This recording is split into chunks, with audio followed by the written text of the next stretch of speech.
Hello everyone. In this lesson, we will get our first taste of PHP, which is the language that WordPress is written in. Now, working with a programming language might sound intimidating at first, but that's why we're going to walk through this together, step by step at a nice pace. So without further ado, let's get started. Okay, in our previous lesson, we set up a local dev environment copy of WordPress for ourselves. And now the question becomes, how and where can we get our first taste of the PHP language? Well, in our previous lesson, we also learned how to find the files and folders that power this site. So for example, if you're using local by Flywheel, you can just right-click on your site right here and choose Reveal in Finder, or if you're on Windows, it should say Show in Folder or Open Explorer or something similar to that. Go ahead and click into that folder, then click into App, then click into Public, and these are the WordPress system files that power your site. Now, before you and I worry about doing anything useful, like maybe creating our own brand new theme, before we get to that, let's first start simple. For now, let's just create an experiment file in this folder where we can try a few simple tests and dip our feet into the PHP waters. Now, it's important to point out that you cannot use a word processing program to create a new PHP file or make edits to an existing PHP file. Instead, you need a dedicated text editor program. Now, most computers do not come with a text editor program out of the box. But luckily, 3 of the best text editors in the world are free to download and use. So if you don't already have a text editor program on your computer, I recommend you download one of the following 3. The first is Sublime Text. This is the text editor that I will be using throughout this course, so if you want to use the same program as me, this would be the choice for you. However, there are tons of different text editor programs out there, and at the end of the day, it doesn't really matter which one you choose. They will all work perfectly for editing PHP code. Okay, so aside from Sublime Text, another great option for a text editor program is Visual Studio Code. And another great free option is the Atom text editor. And again, you do not need to download all 3 of these.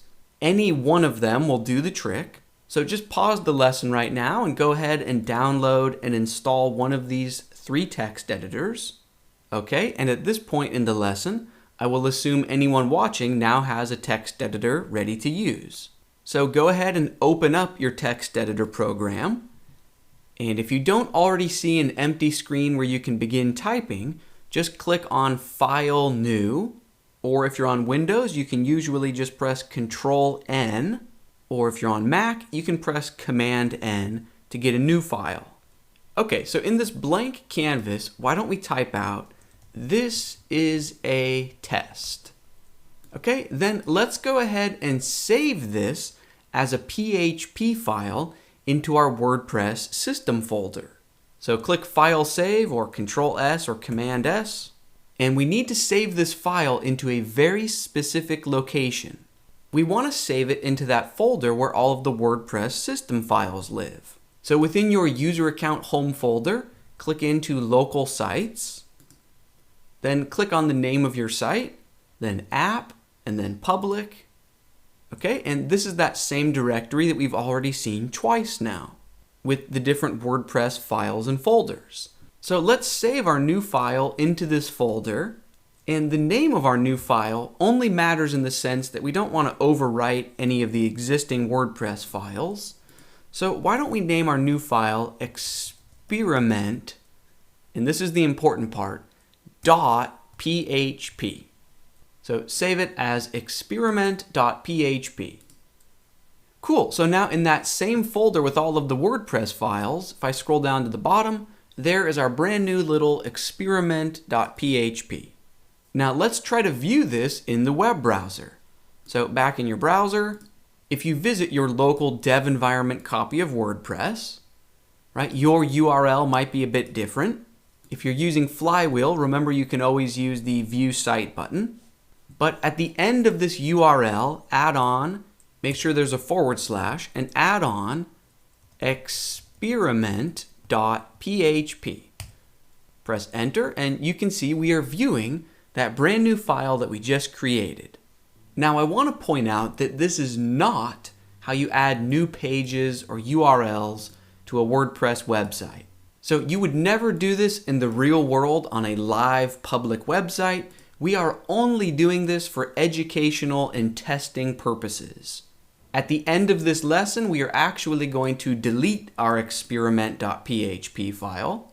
However, for the time being, this is a great place to try and write our first bit of PHP code.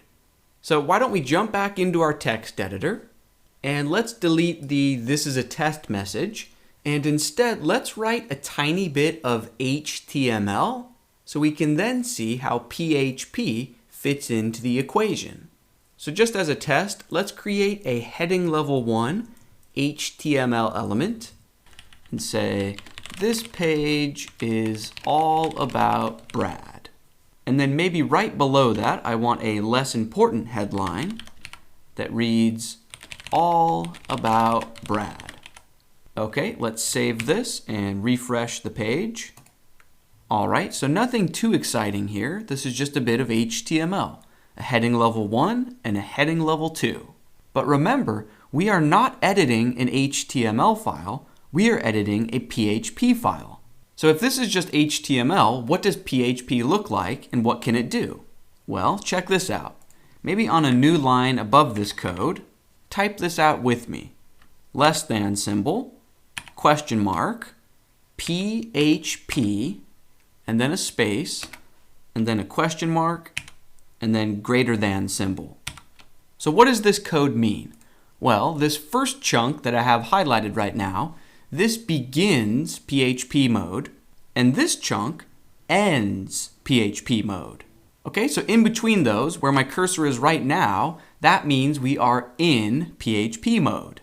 Now, when we are not in PHP mode, like down here, right, because this closes PHP mode, this code down here is just regular old HTML. But up here, while we are in PHP mode, we can write magical, beautiful PHP code. So check this out. Type this out with me. Echo. Echo is how you output things to the page while you're in PHP mode. So echo, and then let's write 2 + 2. Then let's save this and refresh in the browser. And there we see 4. Now you might be underwhelmed. You might be wondering what is so exciting about 2 + 2 = 4. Well, it's exciting because we could never do that in regular old HTML. HTML doesn't have a brain. You just type out exactly what you want and that's exactly what you get. PHP, on the other hand, has a brain. It is a legitimate programming language.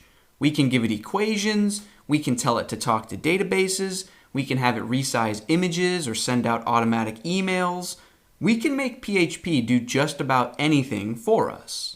And what's cool is that the general public that's visiting our website, they don't see our PHP code. They only see the final product. So for example, here in the web browser, if we view the source of this page, so view page source, so here we can see the HTML code, but notice we don't see 2 + 2, we just see 4. This is because PHP is a server-side language. And that means that all of our PHP code runs on the server, and then only the result of that code, not the code itself, gets sent to the visitors of our website. So in other words, the server is what's calculating 2 + 2, not people's web browsers. Let's jump back into our text editor because practice makes perfect. I want to show you that we can jump in and out of PHP mode as many times as we need to. So for example, maybe after this heading level 1, but before this heading level 2, so maybe in between those two lines, I want to drop into PHP mode and maybe echo out the results of 5 × 5. Okay, and then I'll be sure to close out or end PHP mode. Okay, and if I save this and refresh, cool, so in between the two headlines we see 25. So back to the code, you can see that in a PHP file we can seamlessly jump back and forth between PHP, HTML, PHP, HTML. Alright, now before we end this lesson, I want to have you type out one more PHP example. Alright, so on this page you can see that my name is included twice, here and here. Now imagine I legally changed my name in the future. I would have to update my name in both places. Now just updating it in 2 spots isn't too bad, but imagine if the page listed my name 100 times or 300 times. Updating it in all of those places would be very time consuming. So it would be nice, instead of having to hard code my name, if we could just include a placeholder for my name, right? So for example, if instead of Brad right here, it just said blank, and instead of Brad right here, it said blank. And then we could somehow programmatically replace all of the blanks with my name. Well, there's no way to do that with regular old HTML, but we can do it with PHP. So check this out. Up here on this top line, right after 2 plus 2, while we are still in PHP mode, let's add a semicolon. The semicolon tells PHP that we are done with this task and that we want to move on to a new task. So we could begin typing right here where my cursor is, but just to stay organized, I'm going to drop down to a new line. Okay, and right now I'm still in PHP mode. And what I'm going to do right now is create a variable that stores my name. So type this out with me. $, my name equals, quote, Brad. And then just to be safe, why don't we add a semicolon at the very end of the line to tell PHP that we are done with this task. Now let's go over this code that we just wrote. So the $symbol is how you create a variable in PHP. And then this text that comes right after the $symbol, this doesn't matter what you type. I just made this up. There's nothing magical about my name. Instead, we could have typed unicorn or pizza, right? It really doesn't matter what we type here, just as long as it's something we can remember. So this line of code basically creates a sticky note in PHP's memory with my name written on one side, and then on the back of that sticky note, it says Brad. Now what's cool is we can reference this throughout the rest of our page. So now, instead of literally typing out blank here, we can just use PHP to reference this my name variable. So let's delete this first blank. So this page is all about, and then we want to output whatever the value of my name is. So place our cursor here, and then we want to enter into PHP mode. Okay, and remember, echo is how we output something onto the page when we are in PHP mode. And then we just type out the variable name. So $, my name. Okay, and then let's be sure to close out of PHP mode. Cool, so on this line we start out with HTML, then we enter into PHP mode to get that variable value, then we close out of PHP, so then we're back into HTML mode so we can close out the headline. Let's go ahead and do the same thing for this line. So let's delete blank. And then instead of typing this out again, let's just copy and paste it. So select this PHP section, copy it, paste it right here. Okay, now if I save this and refresh, we don't see any difference because my name still equals Brad. But now if we change this variable to equal John Doe and save, cool, it gets updated in both locations. Now again, it's not very impressive because it's in only 2 locations, but imagine if your page was way more complex and that name was referenced hundreds of times. You get the idea. And that's actually going to bring this example to a close. Now I do want to point out that what we just did in this lesson has absolutely nothing to do with WordPress. This experiment.php file that we just created is not in any way connected to the core of WordPress. However, WordPress is written in the PHP language.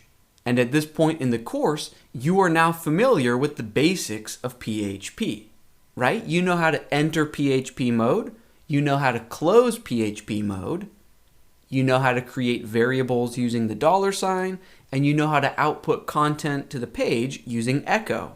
And with just that little bit of PHP knowledge in your tool belt, you are now ready to start writing WordPress code. Or in other words, you're ready to use PHP to tell WordPress what to do. And this is where things get fun. So in our very next lesson, we are going to use PHP code to create our own brand new custom WordPress theme. But really quick, before we jump into that next lesson, I want to talk about our experiment.php file. If everything in this lesson made sense, I encourage you to actually go ahead and delete our experiment.php file.